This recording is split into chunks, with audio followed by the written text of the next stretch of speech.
Halo guys, di episode kali akan ini aku pengen menuju ke sharing yaitu pengalamanku sebagai Denpasar, seorang jurnalis. Salah transit, satu perjalanan yang paling kemudian seru ke dan sangat menantang Timika, itu ketika saya Papua. selalu perjalanan menuju ke wilayah timur Indonesia khususnya Papua. Untuk kesekian kalinya saya ke Papua dan kali ini aku ditugaskan menuju ke Ilaga, adalah sebuah distrik yang juga merupakan pusat pemerintahan atau ibu kota dari Kabupaten Puncak di kawasan dataran tinggi bagian tengah Provinsi Papua Tengah, Indonesia. Saya berangkat dari Jakarta menuju Bali transit, kemudian menuju ke Timika, dan setelah dari Timika langsung cus menuju Bandara Ilaga dengan pesawat komersil yang kecil kalau pernah teman-teman tahu. Nah, di bandara itu nanti kita akan ditimbang barang bawaannya. Uniknya, kita ditimbang bersamaan dengan badannya sendiri ketika membawa barang. Jadi orang naik timbangan, bawa barangnya, terus naik timbangan deh. Nah, cukup lucu ya. Tapi memang itu diperuntukkan untuk menghitung berat beban dari pesawat karena pesawatnya kecil dan lokasi penerbangan geografisnya cukup anginnya besar. Dan setelah di dalam pesawat nanti kita akan dihitung tuh posisi duduknya diatur sesuai berat badan dan posisi postur orang. Jadi cukup rapi lah. Biar ya gak takut juga sih karena takut kelebihan berat juga kan. Nah, setelah sampai di Bandara Ilaga, pemandangannya itu sangat indah, namun juga sangat memberikan kesan yang mengerikan di saat yang bersamaan. Kenapa, guys? Yang pertama, indahnya adalah pemandangan yang lebih tinggi yang pernah saya lihat, yaitu bandaranya itu memiliki ketinggian yang lebih tinggi daripada langitnya sendiri. Sehingga bandaranya berada di atas awan. Kesannya itu setiap pesawat yang datang itu kayak nembus dari bawah gitu, kemudian naik ke bandara. Jadi tinggi banget. Nah, yang mengerikannya adalah tentu saja itu mengerikan karena tidak mudah pesawat perintis untuk kecil itu untuk bisa mendarat di sini karena faktor ketinggian tersebut. Makanya sering terjadi kecelakaan, guys. Dan salah satunya ketika saya tahunya itu setelah saya mendarat. Jadi cukup tenang ketika di pesawat tapi cukup kaget setelah mendarat. Nah, akhirnya sampai di Ilaga, aku naik angkot Pajero. Ya, eh, mobil-mobil mewah di sini yang double cabin dan sebagainya di sana sebagai angkot aja dan itu benar. Kemudian saya menuju penginapan. Suasana desa Ilaga jika teman-teman pernah main game konsol PS4 atau PS4 itu mirip settingnya seperti Far Cry 5.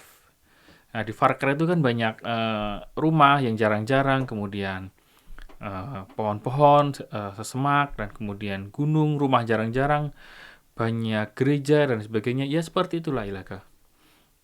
Nah, saya mendapati suasana yang cukup dramatis di sana, yaitu pengalaman salah satu yang paling menegangkan yang saya alami. Sayangnya saya sadar tuh setelah beberapa lama ya, baru saya melihat videonya, baru saya sadar lagi ternyata wow, itu cukup mengerikan ya ternyata waktu itu. Saya mendapati pengalaman cukup menegangkan, yaitu ketika saya menyusuri pipa air mikrohidro sepanjang 5 kilometer lah saya jalan kaki, saya merasa diikuti oleh seseorang. Dan ternyata dia adalah anggota Sparatis di daerah pedalaman yang mungkin dia sedang mencoba mencari tahu tentang kami, rombongan kami. Khususnya saya yang sedang jalan-jalan di atas pipa mikrohidro itu, ngapain? Yang membuat mengerikan adalah dia membawa senjata parang yang cukup panjang dan besar di tangannya dengan celana warna khas bintang kejora yaitu biru dan kuning. Ya cukup deg-degan juga waktu diikutin sampai akhirnya tiba-tiba paman tersebut hilang sendiri entah kenapa. Nah saya juga nggak tahu hilangnya kapan. Pas saya nengok udah nggak ada aja, celing gitu. Nah itu salah satu pengalaman saya yang kalau diceritakan cukup seru ya. Cuman ketika dialami cukup wow sih. Ya selamat menikmati Ilaga dan pengalamannya dan di sana saya sempat merasa ditembaki karena beberapa rombongan juga melihat ada dua lubang peluru di kabin belakang mobil dan satu di jendela belakang dekat pabrik penginapan mikrohidro. Jadi ya cukup deg-degan dan cukup wow lah. Oke guys, sampai jumpa di info selanjutnya.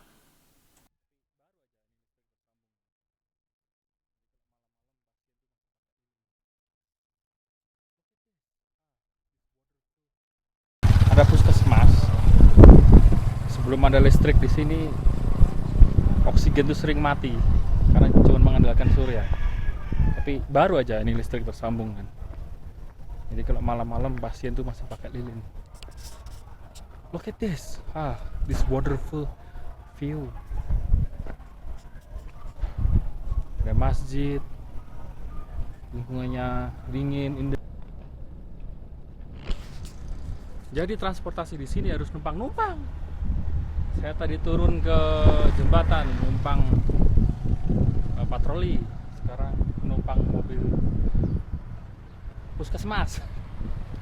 Karena emang nggak ada busway, nggak ada MRT, jadi kita harus numpang-numpang. Ini mau numpang balik ke tenda pemukiman bivak.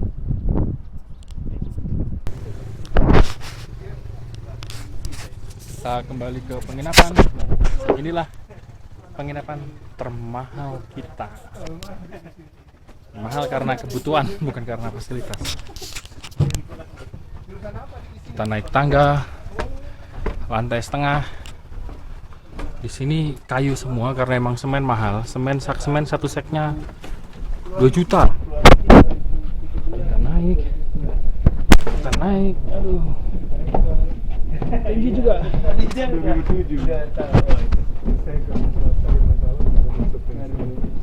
Kita copot karena batas suci. Nggak ada kata terlambat ya.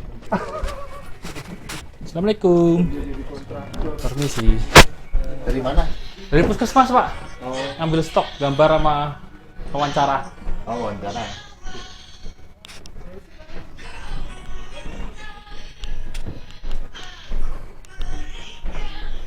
Inilah kamar mewah kita.